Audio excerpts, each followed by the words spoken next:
கோவை மாவட்டம் பேரூரில் லஞ்சம் வாங்கிய விஏஓவை லஞ்ச ஒழிப்பு அதிகாரிகள் பிடிக்க முயன்றபோது லஞ்ச பணத்தை குளத்தில் வீசிவிட்டு தானும் குதித்த சம்பவம் பெரும் பரபரப்பை ஏற்படுத்தியது. லஞ்ச ஒழிப்புத்துறை அதிகாரிகளை மிரளவிட்ட விஏஓ செய்தது என்ன?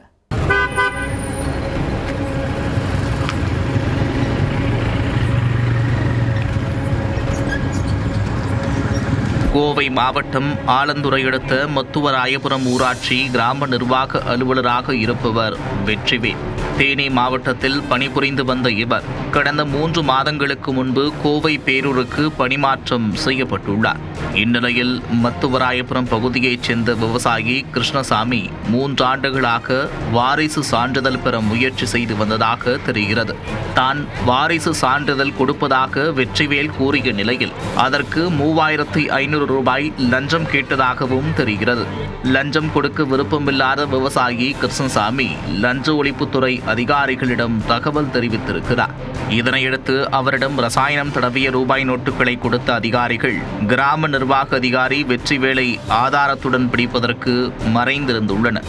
இந்நிலையில் பேரூர் புட்டுவிக்கி குளம் அருகே விவசாயி கிருஷ்ணசாமியிடமிருந்து வெற்றிவேல் பணத்தை வாங்க முற்பட்ட போது அதிகாரிகள் சுற்றி வளைத்தனர். லஞ்ச ஒழிப்பு போலீசார் வந்திருப்பதை தெரிந்து கொண்ட வெற்றிவேல் அவர்களிடம் சிக்காமல் இருசக்கர வாகனத்தில் மின்னல் வேகத்தில் தப்பித்துச் சென்றார். லஞ்ச ஒழிப்புத்துறை அதிகாரிகள் தங்களது வாகனங்களில் அவரை விரட்டிச் சென்றுள்ளனர். பேரூர் பெரியகுளம் அருகே இருசக்கர வாகனத்தை நிறுத்திய வெற்றிவேல் தனது கையில் இருந்த லஞ்ச பணத்தை குளத்திற்குள் வீசிவிட்டு தானும் குளத்திற்குள் குதித்து விட்டார்.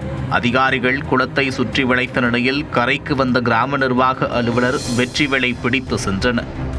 பேரூர் வட்டாட்சியர் அலுவலகத்தில் வைத்து அவரிடம் லஞ்ச ஒழிப்புத்துறை அதிகாரிகள் விசாரணை நடத்தி பின்னர் கைது செய்தனர். வெற்றிவேல் குளத்திற்குள் வீசிய பணத்தை மீட்க நேற்று இரவு முழுவதும் அதிகாரிகள் தேடும் பணியில் ஈடுபட்டனர். புல்டோசர் வரவழைக்கப்பட்டு குளத்திலிருந்து சேறுவரை தோண்டி எடுத்து வேட்டை நடத்தியும் எதுவும் கிடைக்கவில்லை. விவசாயியிடம் அதிகாரிகள் கொடுத்தனுப்பிய ரூபாய் நோட்டில் இருக்கும் வரிசை எண்ணும் குளத்தில் இருந்து மீட்கப்படும் ரூபாய் நோட்டின் எண்ணும் ஒன்றாக இருக்க வேண்டுமென்றும் அதிகாரிகள் தெரிவித்துள்ளனர்.